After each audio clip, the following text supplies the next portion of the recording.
ఈ యొక్క పాఠశాల ప్రధానోపాధ్యాయులు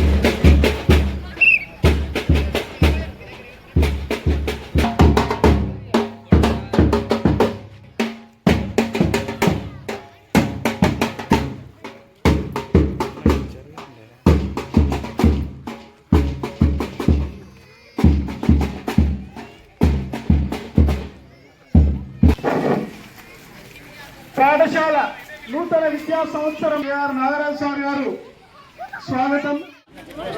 సార్ గారికి పుష్పగుచ్చ.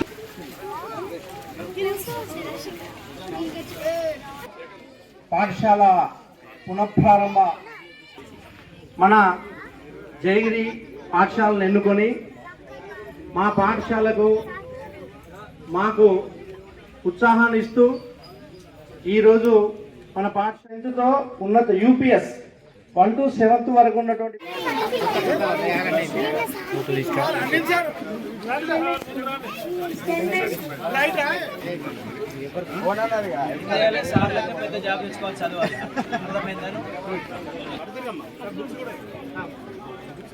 Ready sir. హలో ఈ సార్కి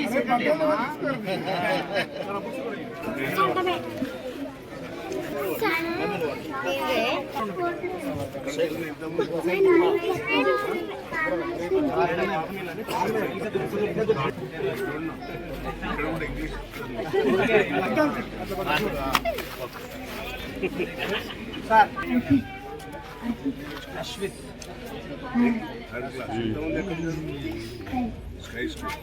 very good very good very good.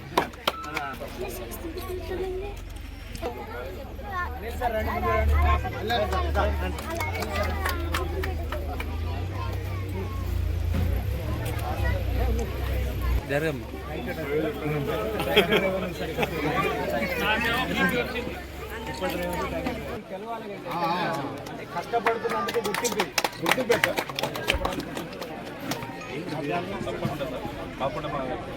ఇదే 7 గంటలకు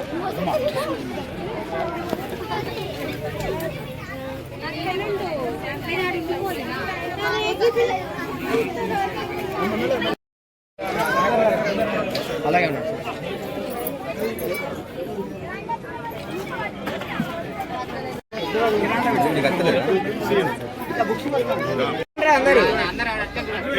ఓకే రెడీ సార్. చిట్టి ఇక్కడ అందా చూడండి. ఒక్క నిమిషం సార్, ఒక్క నిమిషం సార్.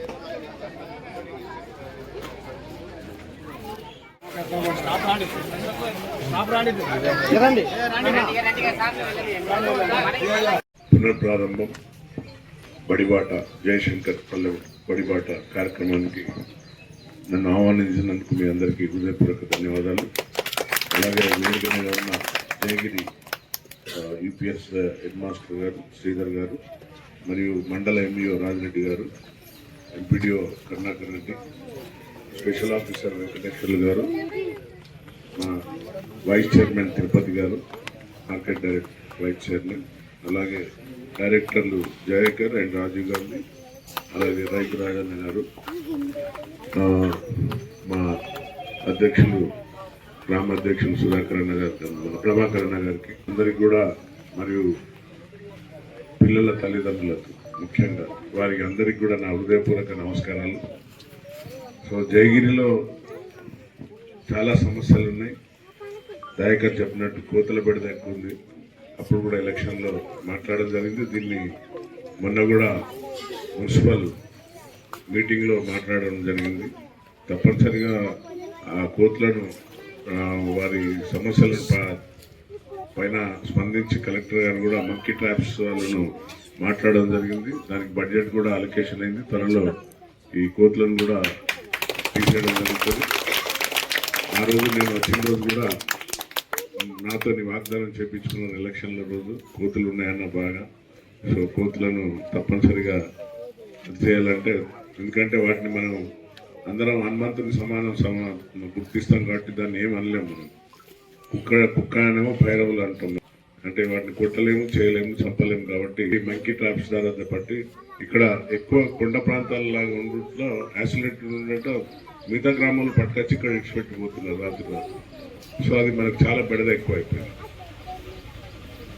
అలాగే నేను గెలిచాక నా మీడియా మిత్రులు అడిగిన ఆ రోజు మీది ఏంది కాన్స్టిట్యున్సీని మీరు ఏ విధంగా డెవలప్ చేయాలనుకుంటున్నారంటే ఎడ్యుకేషన్ మొదటిగా విద్యా విధానాన్ని విద్యాపైన మక్కువతో విద్యను ఏ విధంగా ఉన్నా కూడా ఆ విద్యార్థి సహాయపడే దిశగా ఉంటానని, అలాగే స్పోర్ట్స్ అండ్ గేమ్స్ పట్ల నేను స్వయంగా క్రీడాకారిని కాబట్టి సో నాకున్న మక్కువ వల్ల నేను చెప్పాను ఆ రోజు. అలాగే హెల్త్ అనేది ఇంపార్టెంట్, ఆరోగ్యమే మహాభాగ్యం అన్నారు. హెల్త్ పైన తర్వాత అగ్రికల్చర్, రైతుల పక్షాన, అలాగే గ్రామ సమస్యలు ఎలాంటివి ఉన్నా కూడా అవి కాలం క్రమేణా జరుగుతుంటే దానికి అధికారులు ఉంటుంది, సిబ్బంది ఉంటుంది. కానీ మనం చేయవలసిన కార్యక్రమంలో ఎంత చేసినా తక్కువనే, ఎందుకంటే అపారమైన నమ్మకంతో నన్ను మీరు అందరు గెలిపించుకున్నారు కాబట్టి ఆ సమస్యల పట్ల ఎప్పుడు అందుబాటులో ఉండే విధంగా డైలీవేర్ ఎమ్మెల్యే కూడా పెట్టినాను. ఆ డైలీవేర్ ఎమ్మెల్యే నెంబర్ అందరికీ గ్రూపులలో ఫార్వర్డ్ చేయడం జరుగుతుంది.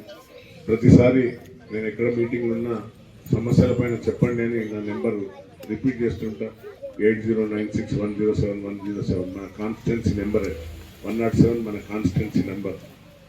సో అంటే ప్రజలు అందుబాటులో ఉండే విధంగా, ప్రజలు నాకు ఎమ్మెల్యే కోసం వచ్చి వెయిట్ చేయకుండా ఫోన్ పైన స్పందించే విధంగా, ఎవరు కూడా చేయని విధంగా ఈ కార్యక్రమం నన్ను కూడా ముఖ్యమంత్రి గారు తర్వాత మా యొక్క గాంధీ భవన్లో నన్ను హర్షించారు. చాలా గొప్ప కార్యక్రమం తీసుకున్న డిసిషన్ అని, ఏ విధంగా నడుస్తుందని మిగతా ఎమ్మెల్యేలు కూడా అడిగి తెలుసుకున్నారు. సో మనం చేసే పని ప్రజలకు అంకిత భావంతో చేస్తే తప్పనిసరిగా ప్రజలు గుర్తిస్తారు ఎల్లకాలం అనేది ఒక ప్రగాఢమైన నమ్మకం.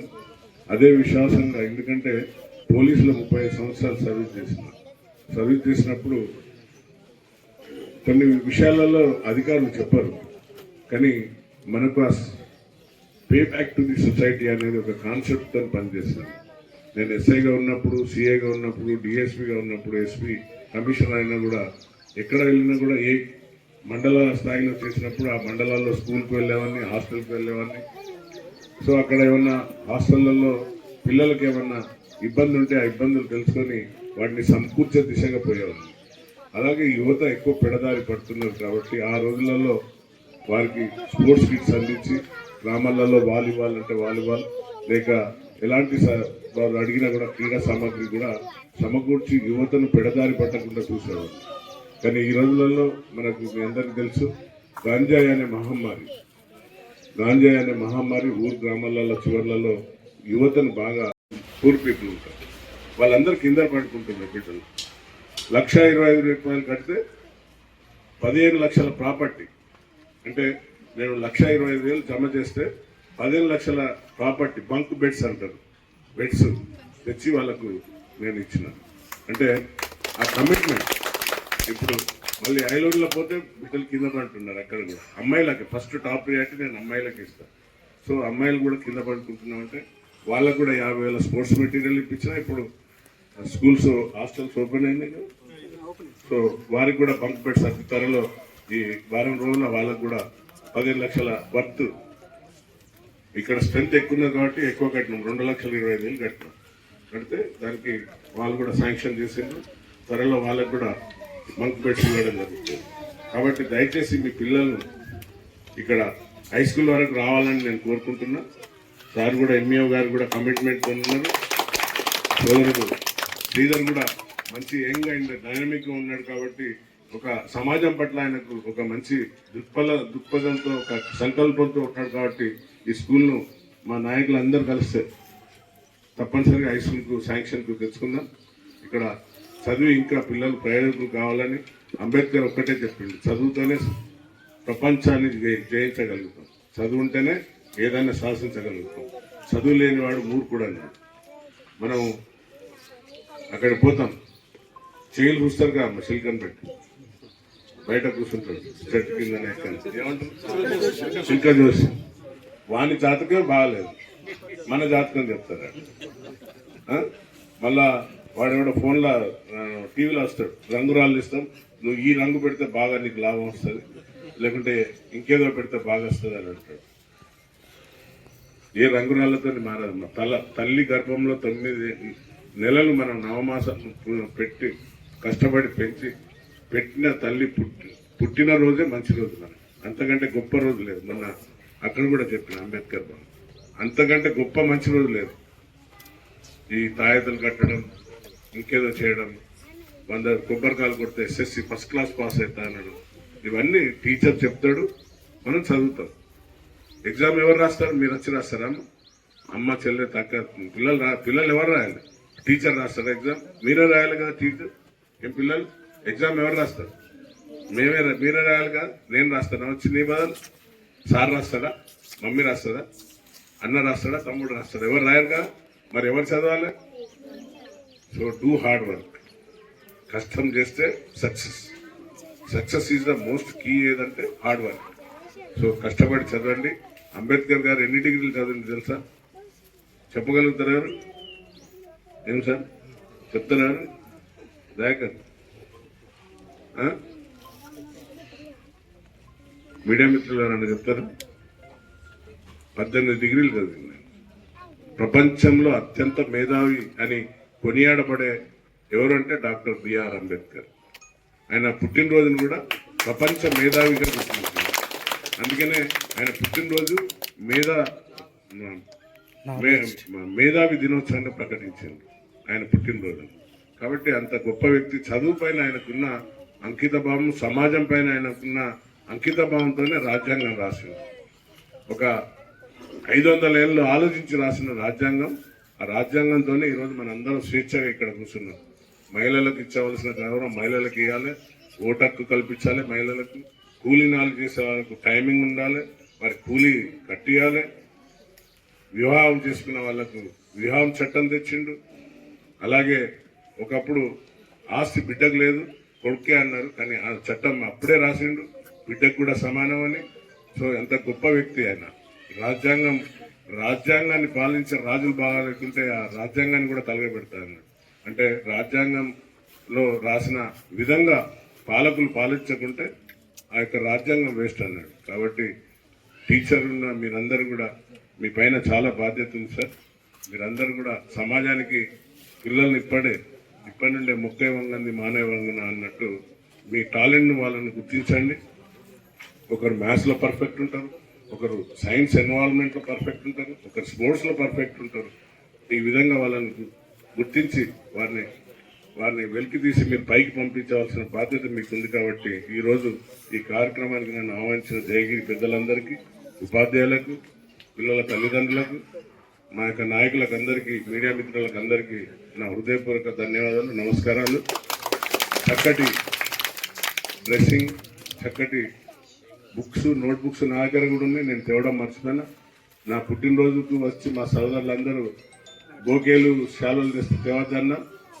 అందరూ నాకు నోట్బుక్స్, పెన్నులు, పెన్సిల్ తెమ్మంటే తెచ్చిండ్రు. అవన్నీ కూడా ప్రతి స్కూల్కి పంచుతాను. స్కూల్ స్టార్ట్ అయినాయి కాబట్టి తెచ్చి అందరికీ మీకు ఏమేమి రిక్వైర్మెంట్ ఉందో చెప్తే నోట్స్ ఉన్నాయి, చాలా నోట్స్ ఉన్నాయి, పంపిస్తాను. తప్పనిసరిగా నేను పెట్టేయడం మర్చిపోయాను. ఆ నోట్స్ అన్నీ కూడా ఒక రూమ్ నిండిపోయింది. అంటే షాల్కి ఎంత ఉంటాయన్నా చెప్పేదాన్ని వెళ్తుంటే షాల్. పేరెంట్స్ కంటే కూడా టీచర్స్కి ఎక్కువగా, ఎందుకంటే ఎక్కువ సమయం పిల్లలతో గడిపేది టీచర్స్ కాబట్టి ఆ పిల్లల్లో ఏం టాలెంట్ ఉందో గుర్తించే శక్తి ఓన్లీ టీచర్కి ఉంది, తల్లిదండ్రులు లేదు. తల్లిదండ్రులు ఇప్పుడు దురదృష్టం, మనకు మీడియా వచ్చింది, ఈ ఫోన్లు వచ్చినాయి, ఇంకా స్మార్ట్ ఫోన్లు, దాంతో వాట్సాప్, రీల్స్, ఇంటికి పోగానే టీవీ పెట్టగానే ఒక 100 ఛానళ్ళు ఉంటాయి. మీ టీవీ, మా టీవీ, పై టీవీ, కింది టీవీ, అన్ని 100 టీవీ ఛానళ్ళు ఉన్న వరకు అలా అత్తను కోడలు ఎట్లా చంపాలి, కోడలను అత్త ఎట్లా చంపాలి, లేదంటే భర్తకి ఏం చేయాలి, ఇట్లా ఈ విధంగా సీరియళ్లతోనే పాపం అదే సీరియల్ వస్తుంది. ఇంకా 300 రోజులైనా అయిపోతలేదు కార్తీక దీపం. తల్లిదండ్రులు నేను అడిగేది ఏంటంటే పిల్లలు బడి నుండి రాగానే వార్తని మీరు ఒక అరగంట, గంట సేపు స్పెండ్ చేయండి, వార్తని గడపండి. పిల్లలు ఏం నేర్చుకున్నాం అని ఇప్పుడు కొట్టేటట్టు లేదు పాపం. పంతులు కొడితే మీరు కంప్లైంట్ ఇస్తారు. ఫ్రెండ్లీ టీచర్ అయిపోయింది. అప్పుడు మేము చదువుకున్న రోజుల్లో ఇటువంటి ప్రైవేట్ బడే, గవర్నమెంట్ బడిలోనే చదువుకున్నాం. ఇట్లనే కింద కూర్చున్నాం, చెట్లు ఉండే, చెట్ల కింద కూర్చున్నాం, చదువుకున్నాం.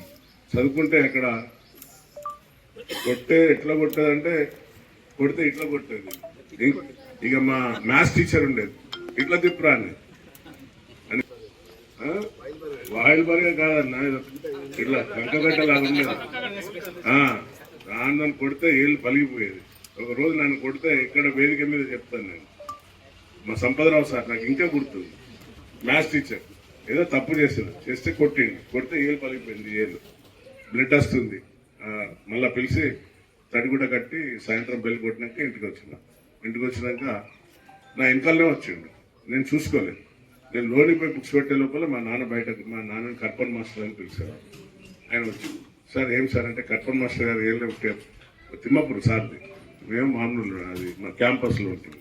ఏళ్ళే సార్ ఇంటికి పోతే ఒకసారి వచ్చిన మీ దగ్గరికి వెళ్ళాను.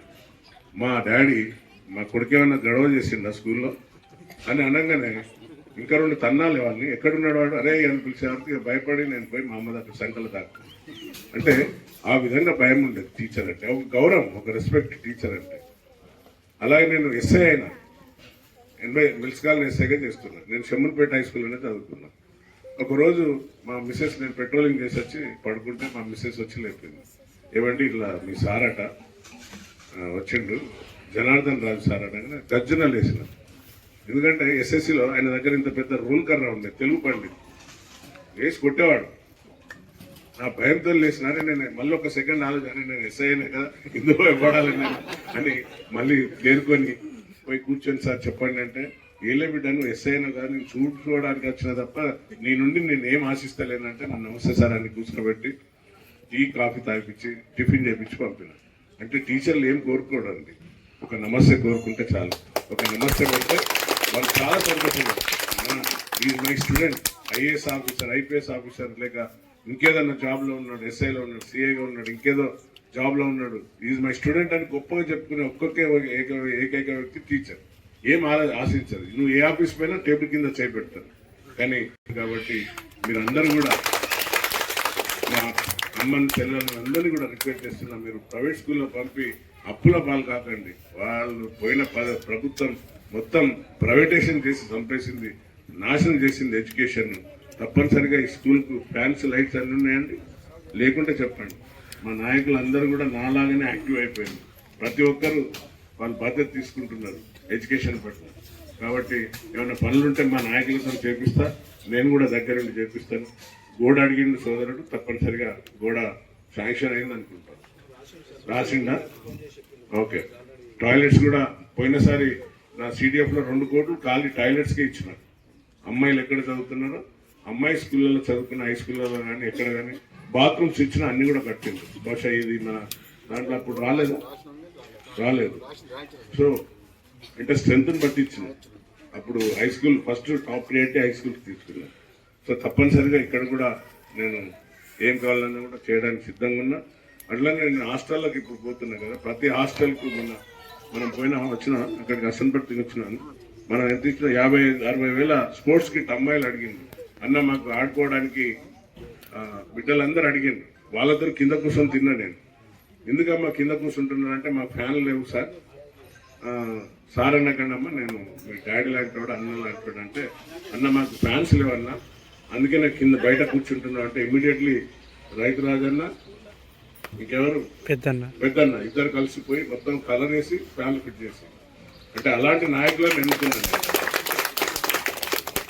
పిల్లల పట్ల, చదువు పట్ల ఉన్న మక్కువతోని చేసినాం. అట్లానే పర్వతగిరి పోతే కింద పండుకున్నారు బిడ్డలు. హాస్టల్లో ఎవరు ఉంటారు? ఎస్సీలు, ఎస్టీలు, బీసీలు, మైనారిటీ పిల్లలు, లేకుంటే ఈబీసీ ఎకనామిక్